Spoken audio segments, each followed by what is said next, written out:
I used to panic and worry about my voice all the time until about 2 years ago when I was in Rome. Cześć, z tej strony Filip z Beer and Bones Music. Dzisiaj jest z nami wokalista zespołu Cryptopsy, Matt. Hello, Matt. How you doing? It's nice to be here. Nice to be with you, Philip. Yes, exactly. How do you feel today? How do you feel before? We're having a wonderful run. We're over 2 weeks in, almost 3 weeks into this massive European tour that we're doing. We went all over the UK, up into Scotland, making our way back down here. We hit Scandinavia. There's lots of sold out shows. We're having a blast. Great, great. Matt, Cryptopsy has such a legendary status in extreme metal, and your vocal style is extremely intense and controlled. How do you see your vocal evolved over the years? There's been a huge evolution for sure because I definitely wasn't a death metal vocalist when I joined Cryptopsy. I was a metalcore vocalist. I worshipped bands like Killswitch Engage, Lamb of God, In Flames, Soilwork. That's really where I wanted to push my voice. And then I fell into Cryptopsy, so I did my best to try to deliver an extreme vocal performance on The Unspoken King. We all know how that went. And then it took me many, many years to grow into the death metal vocalist that I have become over the years. It's literally just from being on stage so often and practicing and trying So things it's work, work, and work. that just eventually things unlock. And even today I was like, oh, okay, like I got to relax my jaw a little bit more.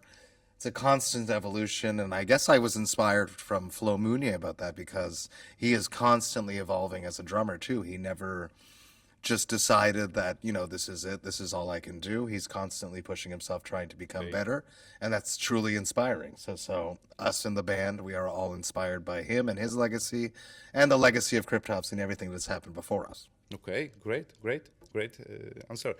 How do you balance brutally with clarity in your vocal, especially in such technical music?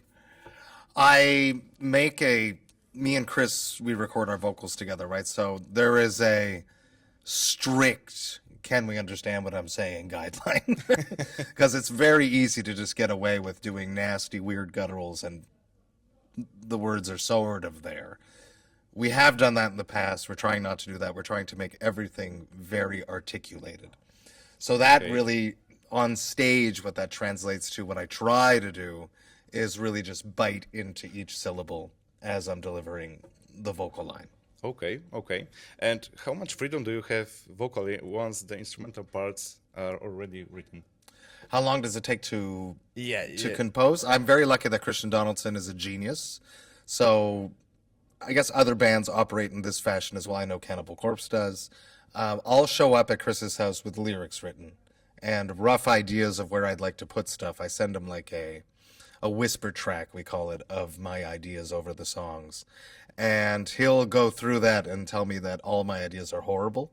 And then we will start from scratch and rebuild from the Okay, beginning I to got the it. end, which in turn creates interesting obstacles because sometimes I'll have too many words and he'll say, we don't need this whole paragraph, so I can just remove it. Which sometimes when you've written a song and you have like a cohesive storyline going, when you remove something, you got to be careful not to remove like a key element. But other times he'll be like, you're missing so many words. So then I have to, on the spot, write either phonetically, you're missing like 4 syllables on this line to make this line work, or you're missing a full paragraph. So it's happened, and there's a bunch of happy accidents that happen, like the chorus of Until There's Nothing Left. That I wrote in studio with Chris. I went into the other room and like wrote that line, like I'm the one. Now I can't remember what it is. Lust now has left you here. I'm the one you were told to fear. I wrote that and I was like, oh, that's good. And then we tracked it and now it's, it was the first single of the record. So funny, weird things happen like that. Okay, let's talk more about the songwriting. Yes. Because we are a musician and we like this. Yes, absolutely. Things. How does a Cryptopsy song usually start? From riffs? A riff or a riffs. sound. Chris is a very special musician. He makes music out of everyday sounds. He has in the past, in a backstage, he'll record with his phone like a rhythm that an air conditioning unit is making, and then he'll write a riff based upon that. Like the opening riff of, I have the working title in my head. Um, No worries. my God, what's it called? The Nimbus Adoration, the opening riff of that song, the rhythmical pattern of it is based upon the life support machine beeps and hisses that Chris witnessed in the hospital as his dad was dying. And that's where that came from. So Okay. Chris's phone is always loaded up with lots of interesting ideas, and then it's like a skeleton. Once one thing starts happening, it builds into another thing. But often we need like a first riff. It's hard for us to like write backwards from experience, but we write recently. What we've been doing, we get together on days off on tour, which on this tour we do not have many, so we're not doing that. But on the next tour, the Decibel tour, we're planning to do this because we do have a few days off. We rent a hotel room, we drag all the gear in, like guitars, computers, and we work and we write for a good 5-6 hours each day off, and that's how we wrote Insatiable Violence, and it was extremely beneficial time-wise. Great. And especially great. like cohesiveness because we were so together. Great, great. And do you write more from imagination, observation, or more maybe personal? Lyrically, it's very observation, okay. social commentary about humanity's relationship with the internet, with social media. In particular, for an Insatiable Violence, I'm going to continue with that. I keep saying I'm going to be finished with this internet thing that I'm writing about, but I guess good things come in three, so I'll do one more because my next concept is also based upon social media and the backlash of that. So it's very observational, with a tinge of creative writing experiments.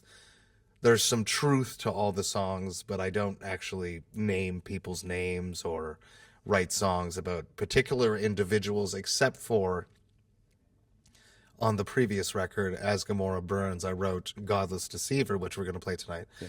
And that is about a specific event that happened in Brazil about a woman that was defamed on Facebook, it was, being stated that she was a witch and she was kidnapping the children. And then the whole little city, the village basically, went out and found this woman and lynched her and beat her to death. And it turns out that it obviously wasn't her.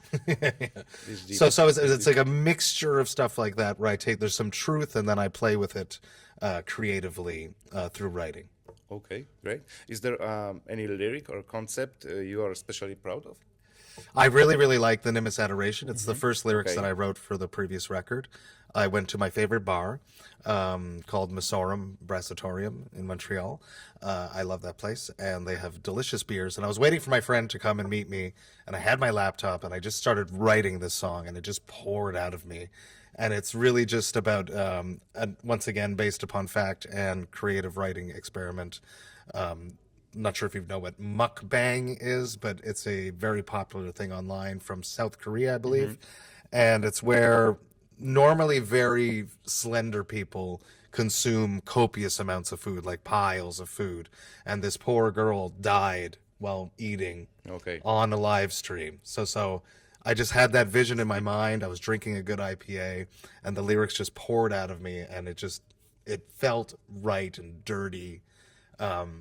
And dark and weird and twisted the same way that Lord Worm's lyrics were on None So Vile and Blasphemate Flesh and on Once Was Not, which is always a goal to try to somewhat get closer to his weird, macabre mindset. And his lyrical prose, the way that he sets up and messes with things. He's a genius. He's a lyrical genius. So I'm constantly aspiring to get closer to that. Great, great. Matt, how do you maintain consistency vocally on tour? I'm really very, very, very lucky. I sleep a lot, so I go to bed quite early. Okay. I hide in my bunk a lot. I don't go to loud bars. I have the privilege of having a wonderful merchandiser that sells my merch for me now. Because that used to be an issue back in the day, standing behind the table and shouting at people, what size? Like, those circumstances are far more damaging to my voice than doing an hour of death metal vocals on stage, for some reason.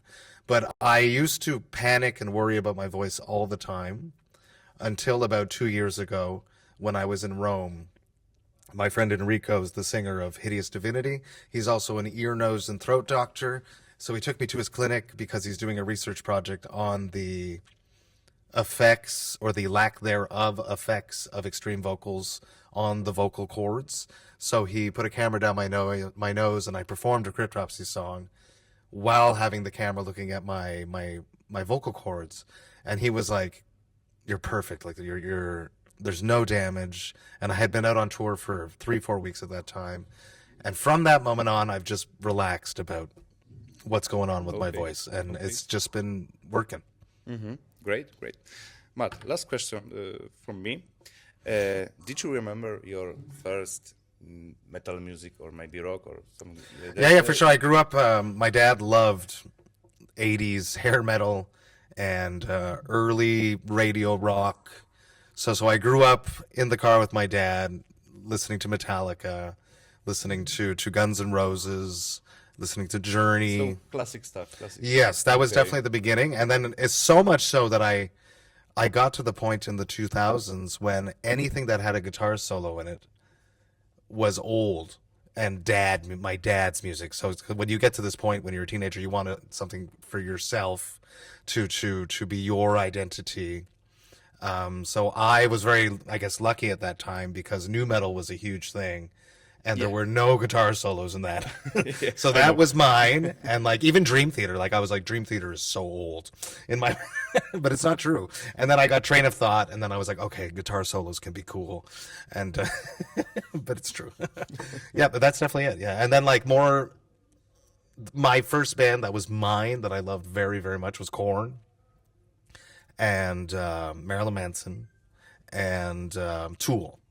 And Incubus, early Incubus. Okay, that's really what resonated with me for sure. Great. Thank you, Matt. Thank you very much, Matt. It's amazing, and good luck today. Good luck. Thank you. We're gonna have a great night here in Warsaw. Dzięki wielkie. Do zobaczenia.